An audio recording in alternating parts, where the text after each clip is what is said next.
Men are more likely to not really understand the mistake they're making. I'm not one of these people who just trying to say sensational things to get views. I want people to actually get to a better place in their life and in their relationship overall.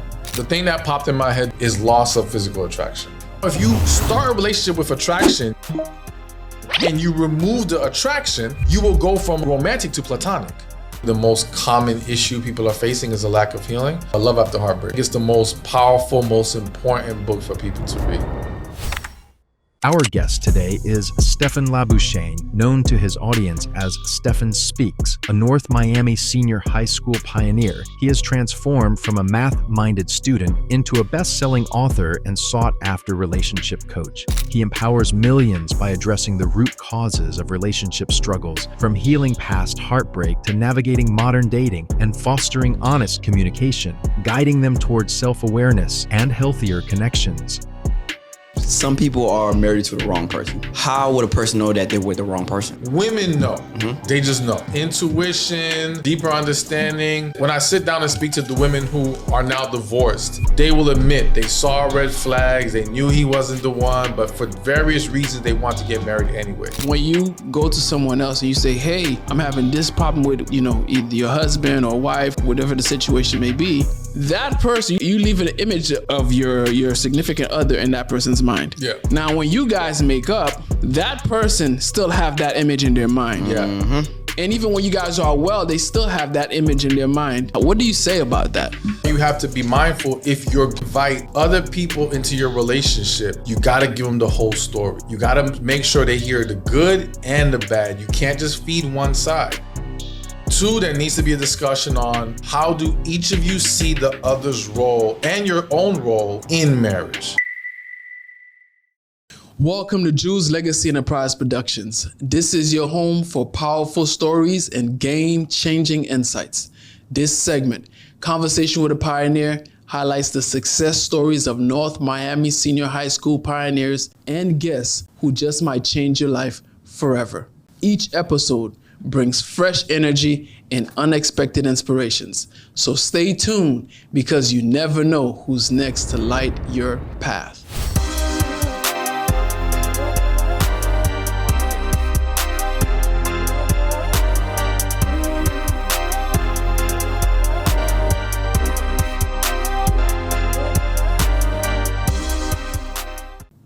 Today, we have with us Stefan Labossiere, the voice behind Stephan Speaks. He's a pioneer from North Miami Senior High School, class of '96. He is a relationship coach, a best-selling author, a voice for millions who are seeking real-world life and love advice. So, this conversation is going to be impactful, powerful, and transformational. Stefan, what's up, man? It's a pleasure to have you. Pleasure to be here. It's a pleasure to have you with us. Stefan, one question I would ask before we get started. When someone first discovers Stefan Speaks, what is it that you hope that they feel before they process the advice? That it's coming from a genuine place. And that my work is powered by God, essentially. That's a big part of my platform and who I am. But mainly, I just want them to understand that I'm speaking from a place of love, trying to genuinely help. I'm not one of these people who are just trying to say sensational things to get views. I want people to actually get to a better place in their life and in their relationship overall. That's awesome. That's awesome. So when someone sees you or get to say, oh, who's Stefan Speaks? Who is Stefan Speaks? Just a regular guy, just doing what God wants him to do. I'm just someone who I don't want to say fell into this path, but through seeking God, found this path, or found that this is what God was assigning to me. And, I just try to do the best I can to fulfill that assignment, you know what I'm saying? And again, just try to be a genuine person. But I also want people to understand I'm still human, Yes. So I'm not just some perfect image that you may think you see online, which I hope I'm not, that's what I'm conveying to people, because that's not my goal at all. But some people, they come to certain conclusions like, there's more sides to me than just what you see on social media, But overall, again, it's about wanting people to understand I come from a genuine place of love. So, Stefan, what's one question you wish that people ask themselves before entering a relationship that they rarely ask? Man, I was going to say, who am I is the question, okay? But to kind of peel back the layers of that, it's really just understanding how they're wired and what really works for them as far as what they want to receive and what they're willing to give. Because a lot of people only know maybe what they want to receive to a certain extent, right? But they're not considering what they have to pour into somebody else. Or they get so caught up trying to get a specific person that they'll give whatever that person wants, completely neglecting what they need in return. And either way, it's an imbalance. And it's about finding that person who is in alignment with who you truly are. And I think the world has done people a disservice by making them feel like certain aspects of them aren't them. It's like something they should work on, where there are things we need to work on, but there are things that are just hardwired into us as human beings. Yeah. Did you know that you always wanted to be a relationship coach? Hell no. Why do you say that though? What did you see yourself doing before? Basketball coach. You want to be a basketball coach? Yeah. I played basketball. Basketball. Was coach. it AAU, high school? I didn't even fully flesh out what it was gonna be. I just thought, man, I would love to be a coach. And I felt like I was good at it. Like I remember one time I played in a Optimist League, and I guess I was giving the coach some insight on what I was seeing. He was like, man, you're good. Stand right by me. I need you to keep telling me what you see. So I really felt like I had a talent for it. But at the same time, grow up in a Caribbean household, they ain't trying to hear you talking about you want to be a coach. The coach don't make no money. You got to be a doctor, lawyer, accountant. Yeah. And I was good at math, so accountant was the default career. So that actually is what I started out going to college for, was to be an accountant. For real? Yeah. Did you ever play basketball though? So in leagues, yeah. And then when I was supposed to try out for high school, I ended up being, everything went wrong for me with sports in high school. But I did play in like leagues. I played in there used to be a league called Hoop It Up. Yeah. That would come to City all the time. We played in so many Hoop It Ups. I remember one time we snuck out of school, played at a Reebok tournament. We would do a bunch of those types of stuff when I was younger. Do you still play? Yeah. For real? What position you play? I'm more of a shooting guard. Oh, okay. So you can shoot a rock. Yeah. You left-handed or right-handed? Right-handed. Okay. Stefan, I've seen a couple of your books. All right. What was your first book that you've written? First book was How to Get a Woman to Have Sex with You if you're her husband. How did you come about with that book? So what happened was, I felt like God was telling me to move to Georgia. I moved to Georgia. I'm surrounded by married couples. They're all having issues and they're all confiding in me. And one of the common themes was the husbands complaining about a lack of sex. And from the women's perspective, it was like, well, why do I need to explain to him what he needs to do? Or I've said things to him and he doesn't seem to get it. So for me, it was, and again, it was combined with being spiritually led to do it. I felt like I was like, all right, write a book on that, to kind of close that gap between those two on that specific issue. So yeah, that's where it came about. And then with the title, I was just like, okay, I need something that's gonna catch people's attention. And I can't remember exactly how I came up with it, but that was the idea. It was just, all right, I want something catchy that's gonna really catch their eye. And yeah, I went with that direction. The guys that were confiding in you, did they get a copy of the book? They ended up reading the book, but they thought they was like, oh, this won't work. This doesn't work this way. But the women was like, nah, this does work this way, But again, in the marriage dynamic, it's not always so simple for a lot of people, unfortunately. And there's a lot of different issues that have to be addressed and corrected. And some people just married to the wrong person to begin with. And that's a whole nother issue in itself. Oh boy. Yeah.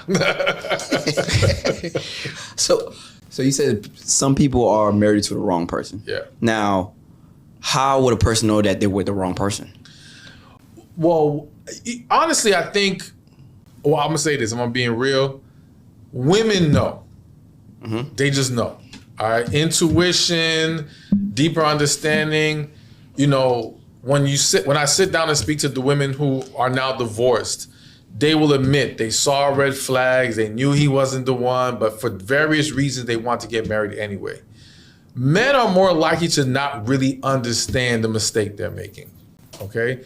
Or how they're choosing the wrong woman, because they're choosing from a more logical place. So if she checks certain boxes that he deems important, he thinks, okay, well then that's the right choice. And men don't have the same perceptions of like connection and love and all this stuff. It's like, well, I need a woman who can raise my kids and hold down the household. But he doesn't think further than that. You know what I'm saying? And he doesn't think about all that's going to be required of him to continuously get what he needs out of her. So for a lot of people, I do think, again, that's where if you know yourself well enough, it'll help you better understand when you're choosing the wrong person to be with. Yeah. So to someone who ended up finding out, like the woman that knows, say she skipped the red flags, right?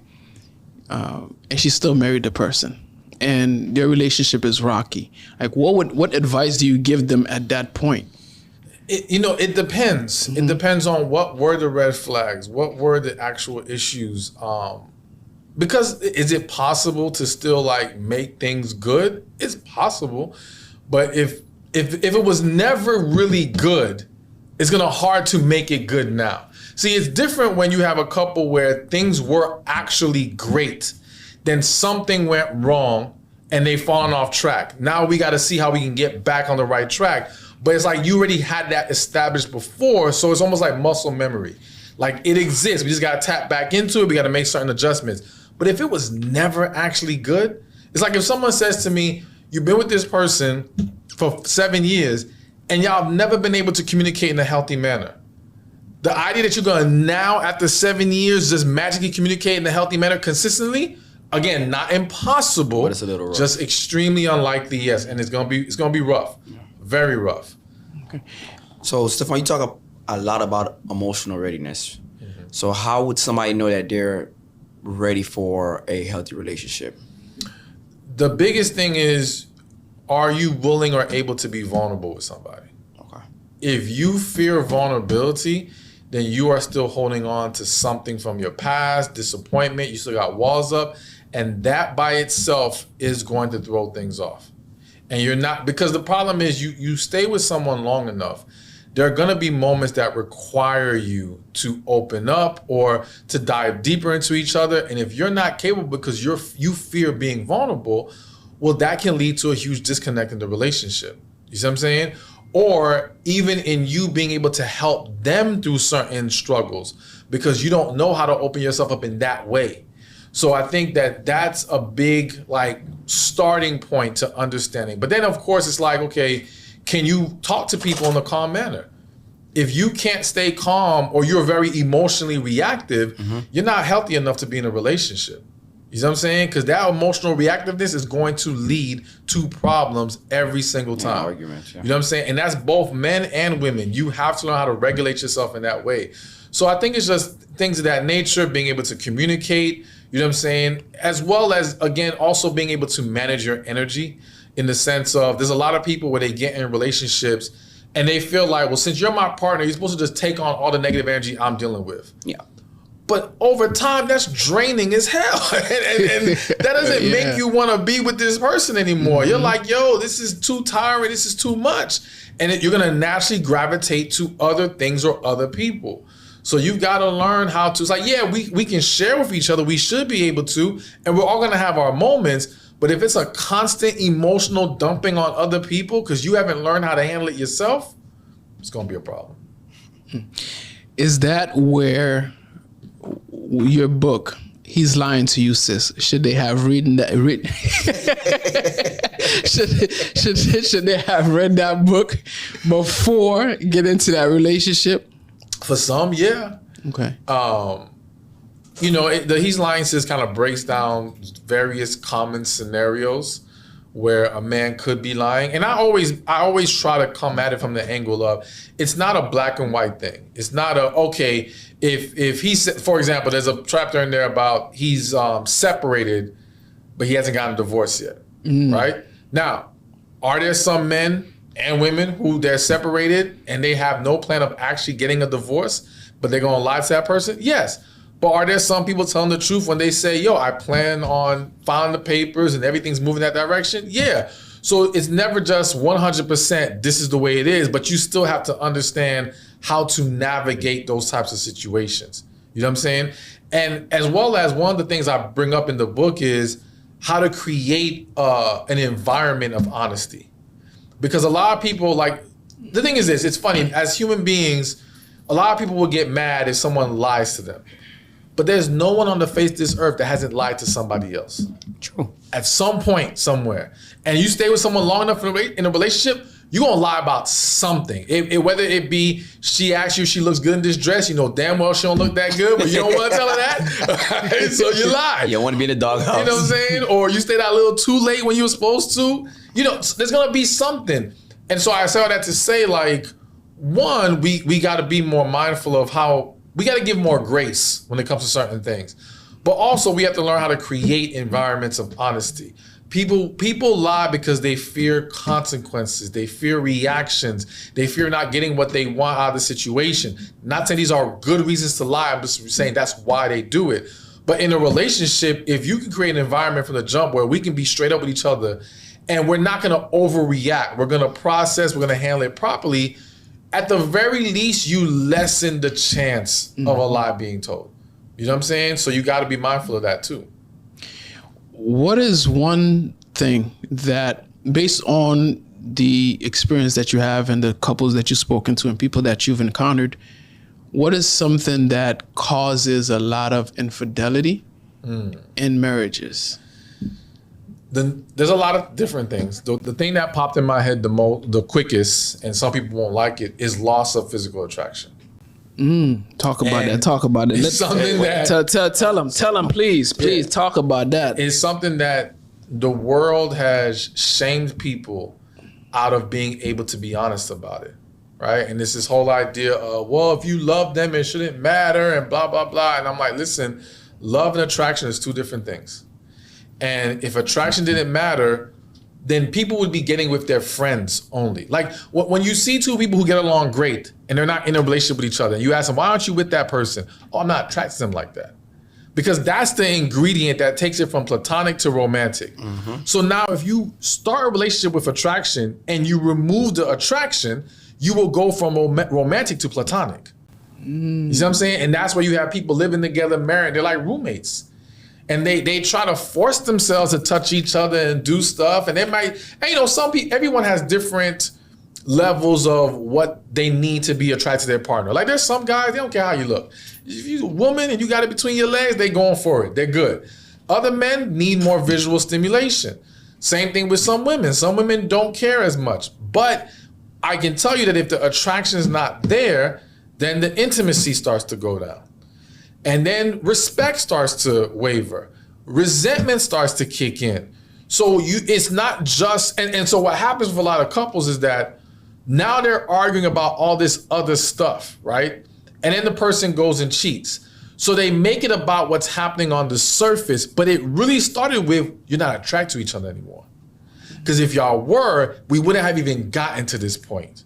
You see what I'm saying? So to me, that's at least a huge foundational problem for a lot of people, you know? And it's like they might love their partner. They don't want to necessarily leave their partner because they build a life with them, kids, all these different things, finances are tied up. But with the attraction not being there, they end up entertaining other people. So if the physical attraction is lost, do you think it can be gained back? Yeah, if the physical attraction was once there, then it can be regained. But this is where, again, you got to have conversations in the beginning. What I've learned is that everyone has different ideologies of how things should be after marriage, okay? So like I've met a woman who she was 50 years old, but she stayed in the gym. And she kept herself up. And she said to me, she said, man, I can't wait till I get married so I can stop going to the gym. Why would she say that? Because that's what I'm saying. Some people's mindset is, yes, I'll do this to get a person, but I don't want to have to keep doing this. If you don't have that conversation with them, you don't know what you're setting yourself up for, because you think, oh, she works out now, she gonna keep working out. No, that's not true. Or you think, oh, she dresses like this now, she'll keep dressing like this for me. No, and vice versa on the flip side. Women will assume the man will continue down this path. Like, so I've seen some women get with an athlete and someone who played professionally, and they'll assume, well, okay, that's a part of his lifestyle. But there's a lot of professional athletes that once they're done with all the training. Yeah. Like, they feel like I was forced to do this all my life. Now I finally can take a break. I don't want to do this no more. So now they kind of let themselves go. You see what I'm saying? And if that was a part of her attraction to him, now that's affected. I had another woman one time, she married a man and he had locks. And that's one of the things that she was very much attracted to. I want to say 7 years into the marriage, he comes home, locks gone. Oh, wow. She was so pissed off, so hurt, and she was turned off. And from there, it just, things went downhill even more. And it's not to say that was the only issue in their relationship, but that did not help at all. So all that to say, yes, can it be regained? I think so, but also understand it depends on, if it's a physical thing, I think it can be regained. But sometimes attraction is lost because of things that were done or said. Oh. That's much harder to bounce back from. You see what I'm saying? So it just depends on what triggered the loss of attraction.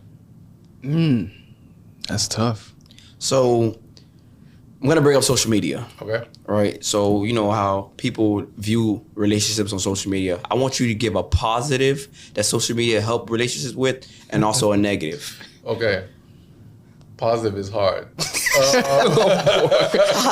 Okay, positive. Positive is it helped people connect more with others.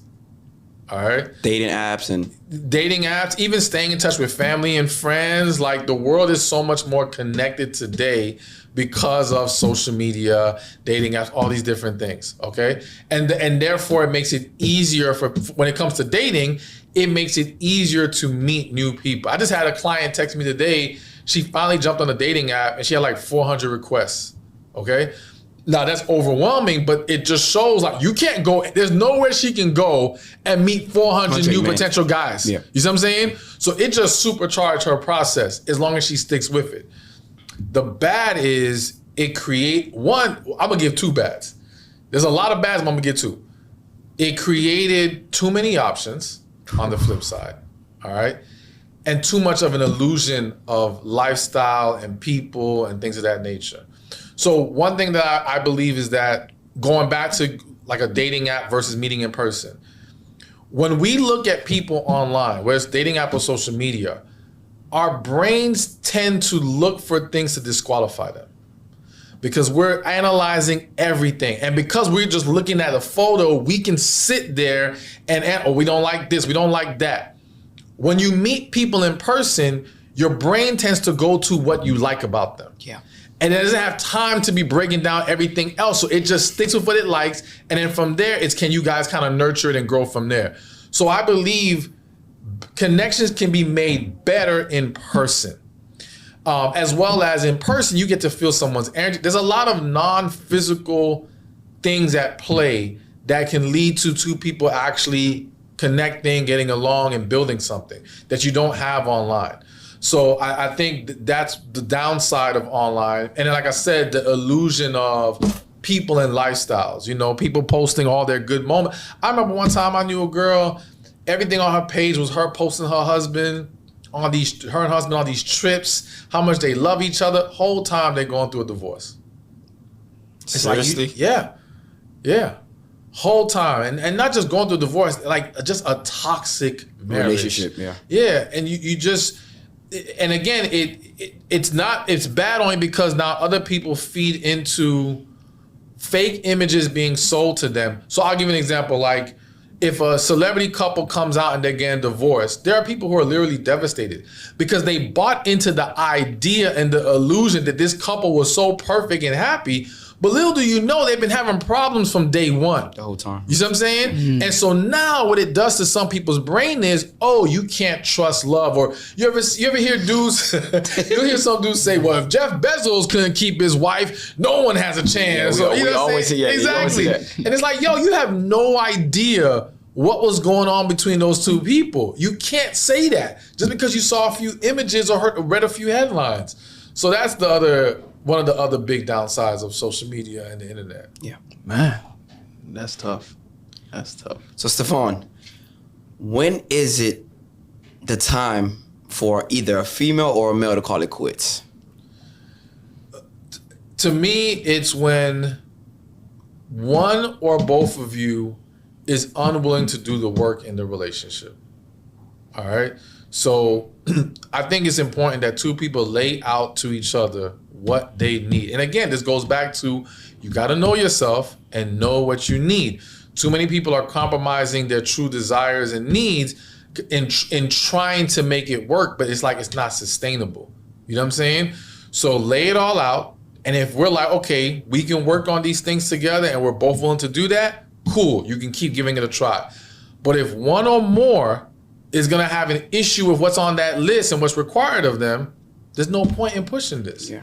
You know what I'm saying? You have some people who are fighting over trying to convince the other person to give them the things that they want. And it's like, why? Why are we doing that? If they're not willing, we got to walk away. We're just wasting time. You know what I'm saying? And some people end up fighting for years before they finally get it. And like, it was never going to come from that person, or at least not consistently, because it's not who they are. They're not wired like that. Yeah. Wow. Okay. You've written over a dozen books. Which is your favorite? Love After Heartbreak. Why is that?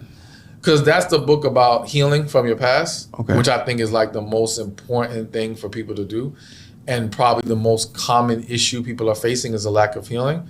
So I think it's the most powerful, most important book for people to read. In a relationship, do you believe that there should be no sexual contact before marriage? We gotta act, Stefan. We have to act. So, okay, the thing is, you want the politically correct spiritual answer? No, we just want to I want to honest answer. So, okay, so here's the thing. I am a man of God, and I'm never gonna go against what the way that God set out for us, which is waiting till marriage. I'm just not going to be blind to the reality that most people aren't going to make it that far. All right. And most people don't. So for me, I still have to talk about things from every angle, because I don't want to just leave out the people who are having sex just because that's not what we're supposed to do. But that's what happens. Now, I know there's people who have the concern of, well, you got to test drive it. Yeah, I've heard that. Get yourself into. Mm-hmm. I think that's a flawed perception and ideology, because millions have test drived and still ended up in sexless marriages. All right? It did not guarantee you anything. What gives you the best chance of great sex in marriage is having a genuine, true connection with that person. Because at the end of the day, they have to have the desire and drive to want to please you, and you have to have the desire and drive to want to please them. If you don't truly like them at their core like that, you will not have that. What happens with a lot of people is they're initially driven to impress the other sexually, okay? So they may go all out at first, but once the smoke clears, if there's not that deep connection, they're not as passionate about pouring into the other. And at that point, it won't be great sex, plain and simple, and it won't be consistent. So to me, that is much more important than test driving it, you know? But I get it. I understand why people do it. And I always make this joke. I'm like, listen, test drive is one time. So once you did it more than once, you ain't test driving, you joyriding at that point. Okay? That's a different ball game, all right? But I understand why people do it. So Stefan, I usually hear a saying that you could be with a female for 4 to 5 years, but you don't know her until you live with her, right? So I understand you're a Christian man. Right, and like I said, we all know we're not supposed to be having sex or living with someone before marriage. But would you advise somebody that they actually should live with somebody for a year or two before actually moving out and marrying with that person? Not a year or two. I don't think we have to live with each other to really know each other. Okay. I think we have to dive into deeper conversations with each other. People don't talk enough with each other. They don't ask enough questions. That's the reason why they don't really know who they're dealing with, okay? But even if we're gonna do the living together test run, one, I prefer it be after engagement. So between engagement and marriage, having that test run. And I think no more than 6 months. 6 months. Year max, and I'm only gonna say a year max because a lease may have to be a year, okay? But it has to be like, yo, if you can't figure out if you wanna marry this person after living with them for 6 months, a year, at that point, that says to me, it's not gonna work. You're trying to make it work. You're trying to get comfortable with it. You're hoping the issues will disappear, but it's not working. You wouldn't need longer than that to figure that out. So you did bring up engagement, right? Mm-hmm. I got engaged last Thursday on the 11th. Congratulations. So this is gonna be a personal question for me or anybody out there that's actually watching. I'm in a happy relationship now, right? Mm-hmm. What would make it transition from a healthy relationship to a healthy marriage? Okay. So I think you guys should do premarital counseling. All right. Because you got to make sure there's no lingering issues from the past that might creep its way into the marriage and cause problems. 2, there needs to be a discussion on how do each of you see the other's role and your own role in marriage. All right. Because again, people don't always behave the same in whether it be as friends, boyfriend, girlfriend, or as married. Like I have a homeboy once where he was seeing a girl, they was cool for like a year. And he was like, man, I think I want to make it official with her. She gives me my freedom and, she's cool with everything. I'm like, bruh. Chill out. Exactly. Like she's your friend right now. Yeah, that's true. That you kicking it with. That doesn't mean she's going to be the same way as your girlfriend. He's like, nah, I'm telling you, it's not like that. He becomes official with her, and that's exactly what happens. Now she's like, why are you going out this much? Why are you doing this? Boom, boom, boom. It changed. So you need to have a discussion in advance, like never assume the rules stay the same at every level. Always have a discussion and make sure, okay, this is how we're going to have this. This is what's expected of each other. And if we're cool with that, cool, we'll move forward. And then the other thing I would mention is just making sure you guys create a structure to where when there is an issue between y'all, do your best to resolve it between y'all. Not bringing in the other family members and friends.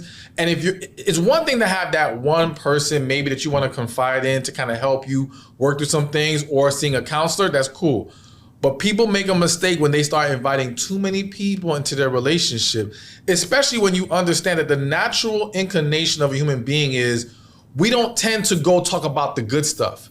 It's when something bad happens, we're running to people because we need help figuring this situation out. So you keep feeding family and friends bad, you're gonna make it harder for you when you guys need to work through something and everybody's perception is, why are you even with this person? But they don't understand all the good it is they didn't hear about. So you wanna try to knock it out between the two of you as best as possible. Stefan, I came up. No problem. I came up with a theory. Okay. I don't know if you would agree to it. With piggyback on what you mentioned about opening up your relationship to other people to receiving different advice, because now you're allowing other people to have a say. Yeah. Right. Before I get into my theory, one thing I would say with that is, oftentimes what I've noticed is when you go to someone else and you say, hey, I'm having this problem with either your husband or wife or whatever the situation may be, that person, you leave an image of your significant other in that person's mind. Yeah. Now, when you guys make up, that person still have that image in their mind. Yeah. Mm-hmm. So now, when you come back to them about something else, they're going to still go back into that same image. Yeah. And even when you guys are well, they still have that image in their mind. Yeah. What do you say about that? I mean, it's a real thing, and that's why you have to be mindful. If you're going to invite other people into your relationship, you got to give them the whole story. You got to make sure they hear the good and the bad. You can't just feed one side. You know what I'm saying? Because that's what's going to start to cause a lot of problems. And to your point, like, even let's say a woman goes to her friend, she tells them something bad that you did, she goes back to you, y'all make up. Now, even when she talks to her friend about good that you're doing, her friend, because she's, like you said, that image of the bad part of you is still there, she won't celebrate those moments with her. She'll throw skepticism on the situation. You sure he ain't doing it? You know what I'm saying? Because she's always leaning on the bad version of you that she was told. So that's why it becomes really, really tricky. And it's important that, and I also think that it's important, now that I think about it, whoever is invited into gaining, sharing that information with, that they've met both people. You see what I'm saying? Because I know it, for me as a coach, I've experienced many times where I'll hear one side of the story and it'll make it sound this person is a horrible person. Then I meet that person, I'm like, this is not that person. Yeah, this is not what they told me. This is very, very different. You see what I'm saying? So I think that just if it's a mutual friend or a family member, they need to have interacted with both sides. Oh man, well you guys, thank you for so much. You guys ready to hear my theory? Go ahead. Let's hear the theory, Joe. You ready to hear my theory? Yeah. All right. This is a theory that I've came up with. And wait, when did you make this theory? Life experience. and observance of other people. Right. Here's what I've noticed. Maybe I'm crazy, but this is what I've noticed. When someone is in a relationship, right, and they go and seek advice from someone else. I mean, let's say a young lady is going to her girlfriend or a guy is going to his male friends. Oftentimes, the friend would give an advice to the person asking, right? They'll give the advice of something that they would want to do in a relationship, but they would not do. So they'll say, oh, if that was me, nah, girl, do this. Or nah, do that. But they would never say that in their relationship. So now they set you up for something that they would want to do, but they would never actually do in their relationship. Well, because it's the whole thing of it's easier to give advice than to take your own advice. Oh, okay. And the reason is because once you are emotionally invested in a situation, it is harder to navigate that situation. So I may be able to see clearly how you should react in a certain moment from the outside looking in. But once I'm involved in that same scenario and my emotions are running high, I may lose sight of the correct way to do things. So it's very common where people, they'll tell you to do stuff that they wouldn't do, but it doesn't always mean that it's not the right thing to do. But yes, they may struggle to do it themselves in their own situation. See? So my theory did have some. So, Stefan, do you think mental health plays a big part in these relationships? Yeah, 100%. And how would you tell a female or male how to cope with it? Or they got to get help. They got to. Well, okay. There's layers again to it. So I'm very anti-medicine. Okay. Okay. Not to just. There's a place for everything, and I'm not going to say the whole medical industry is trash or anything like that. But I'm more into holistic methods of curing and dealing with certain issues. And so one thing I've learned, for example, depression. I had a client once who was very depressed. And of course, you go to the doctor, someone tries to put her on antidepressants, all this stuff. I was like, yo, I think your vitamin D might be too low. She's like, I don't think that's true. I was like, listen, just go get it checked. So for a while, she didn't listen to me. She would still have suicidal thoughts, be depressed. She finally gets her vitamin D levels checked. They were below the bottom. So if the bottom was, let's say, 20, she was like at 10. Wow. Okay? She gets on a vitamin D supplement, 3 months, 6 months, no suicidal thoughts, no depression. Just from that correction. Just from vitamin D. Yes. Deficiency. So there's some mental health issues that may be biologically driven, and it can be corrected by easier methods. It's not even a counseling thing. I had a different situation where there was a show I had, young man came to me, he was dealing with some breakup with a girl, but he was like overly emotional. Okay? So he ends up revealing to me how he was born without testicles. And so ever since he was been a baby, he's been taking testosterone injections. Now, a lot of people don't know that if you are on testosterone injections, your body may respond by producing more estrogen, okay? So I asked him, I said, yo, have you gotten your estrogen levels checked? He was like, nah. He's like, he's like 20-something years old. The doctors have never said to him, let's check your estrogen levels. I'm like, bro, go check. Because I understand, yes, you're going through this rough breakup, you're emotional, but let's just see if that's part of the problem. He goes and gets it checked. I can't remember what the upper level is, but let's just say a healthy level for a man is, I think, 20 to 50, right? Estrogen. His was 127. Oof. And just fixing that stopped all the constant crying, because people don't understand, yes, there is a correlation between estrogen levels and how emotional you are.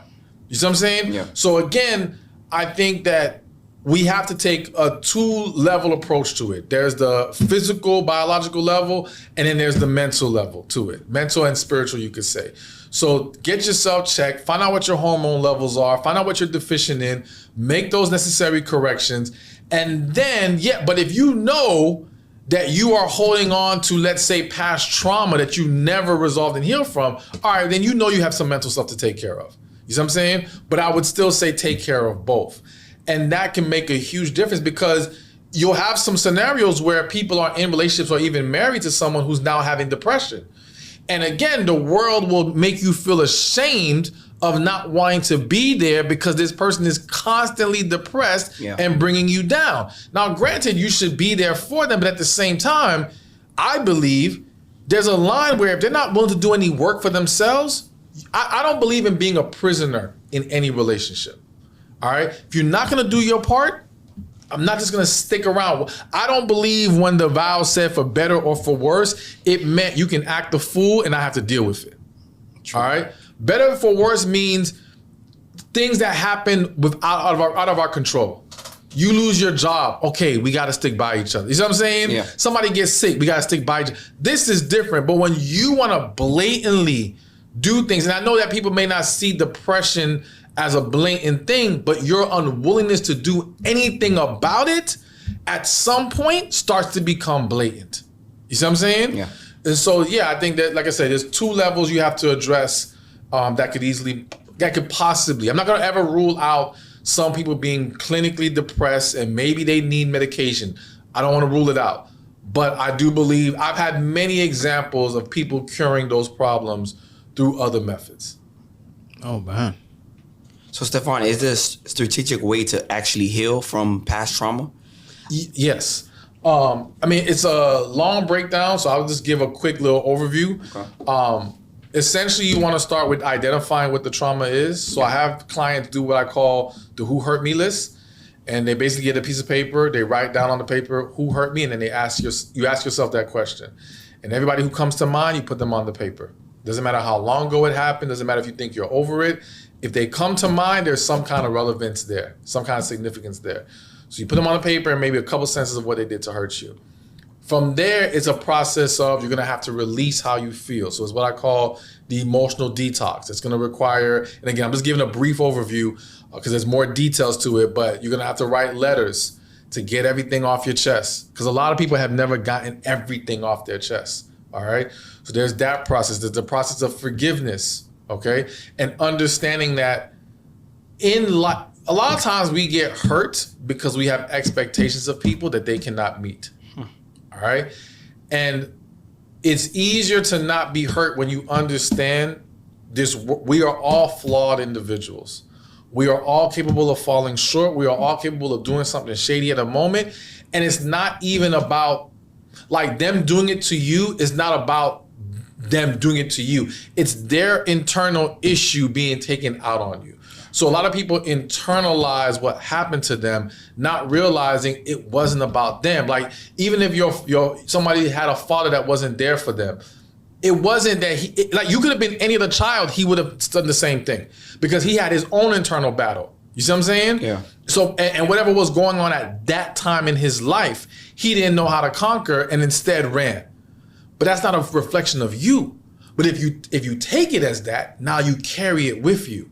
And now this might breed insecurities. This might breed looking for love from a man because you're trying to replace what your father didn't give. You see what I'm saying? All these things because you internalize. So learning to not internalize, forgive, and then reprogramming your mind, understanding that, some people just have very negative outlooks and you start to project negativity onto situations. So you got to change that. And you got to understand that, no, good can happen. Good does exist, but it doesn't stop the fact that we live in a crazy world and there's people going to do some crazy stuff. You know what I'm saying? But you just got to keep pushing.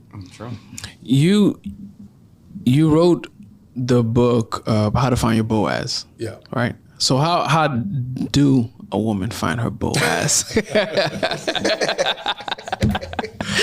Well, okay, in general, there's the idea of, I call it preparing and positioning yourself, okay?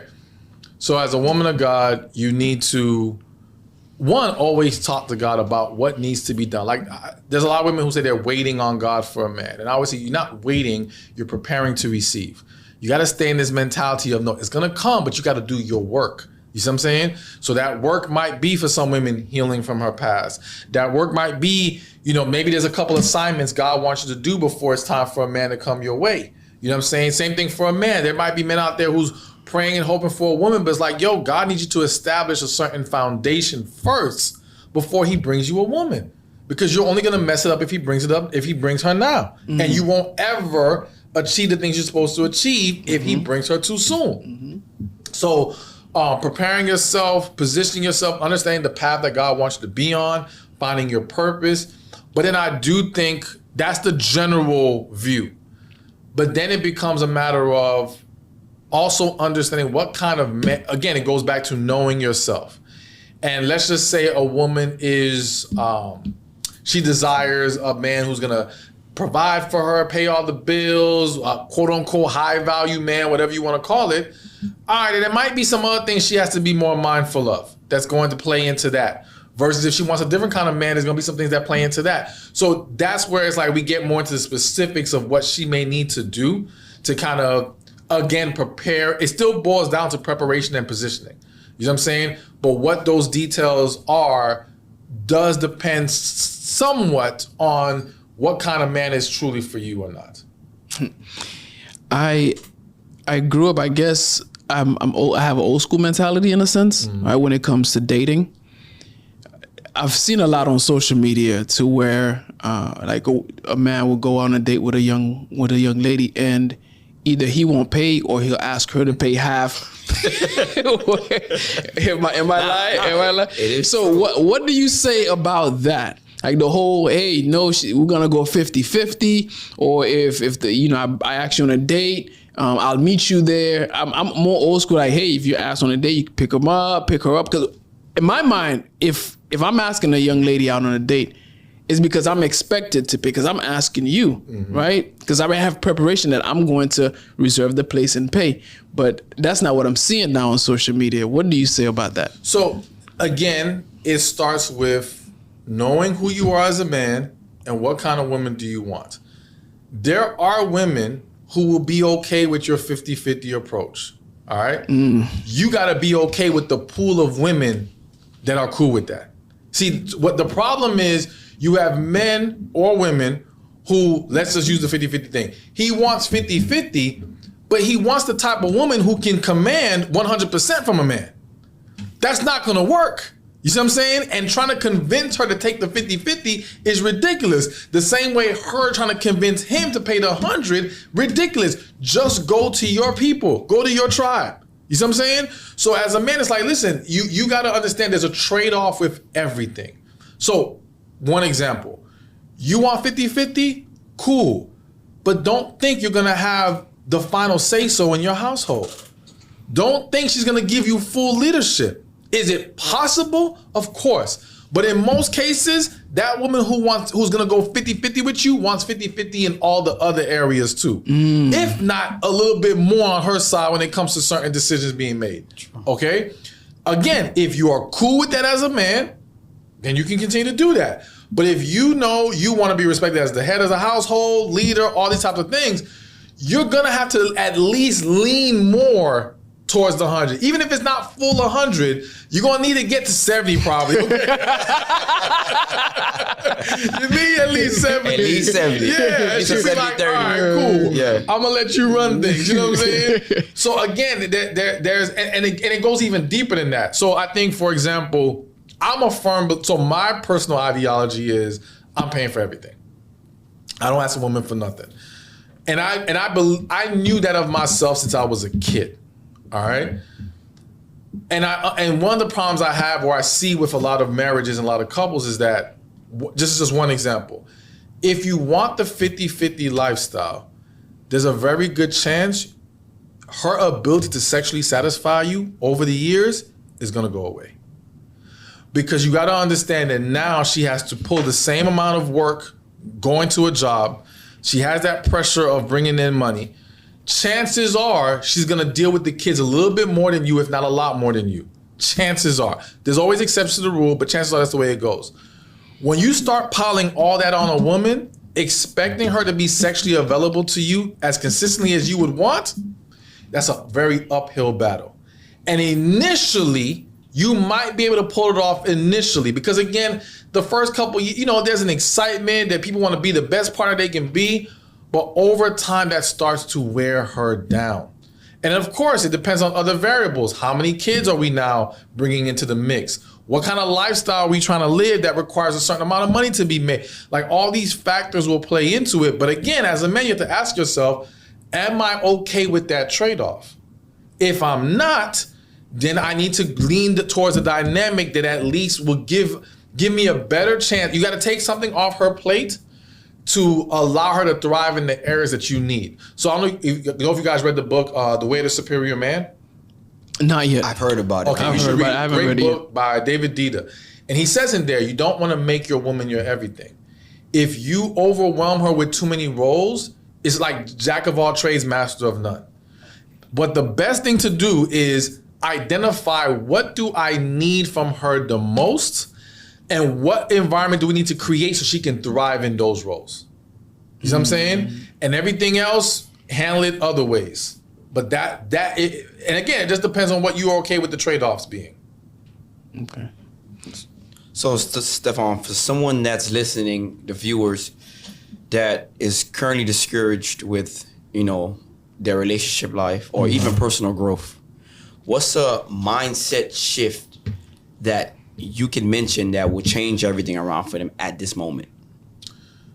My mindset shift is praise God in all moments. And it's not just praising God, just doing it just to do it because it sounds good. It's understanding that even when things look bad, it could be a setup for something better. All right? When you're trusting God and you're just leaning on, all right, what does God want me to do? And again, no one's perfect, right? God does not require perfection for you to be blessed. All right? King David, which comes to mind, that man did a lot of things he wasn't supposed to do. Sure. All right, killed his brother. He was still king. He was still blessed, and he was still a man that God regarded as after his own heart. All right, but as long as you're working on that, trying to be on that path, then you can trust everything's going to work out. But yeah, there's going to be moments where our human perception of good and bad is framed by what we've been programmed with, what we've experienced, what we've come to expect out of certain situations.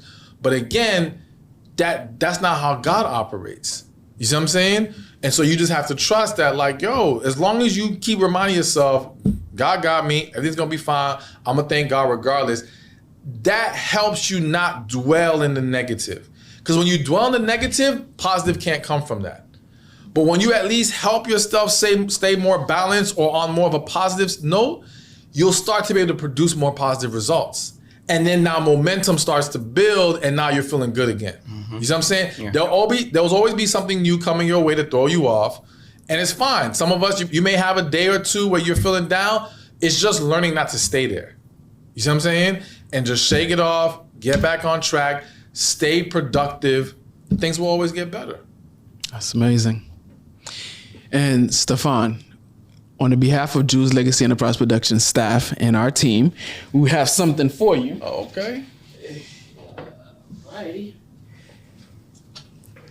Well, I thought it was a bottle of liquor. I saw the top, and I thought it was like a Hennessy bottle or something. Go ahead. We would like to present this award to you. Your story, wisdom, and commitment to inspiring purpose, growth, and leadership have made a lasting impact on our audience and community. Thank you for using your platform to uplift others and for joining us in building a legacy through meaningful conversation. With gratitude and respect, Jules Legacy Enterprise Productions. Thank you, man. I Thank appreciate you. that. That's awesome.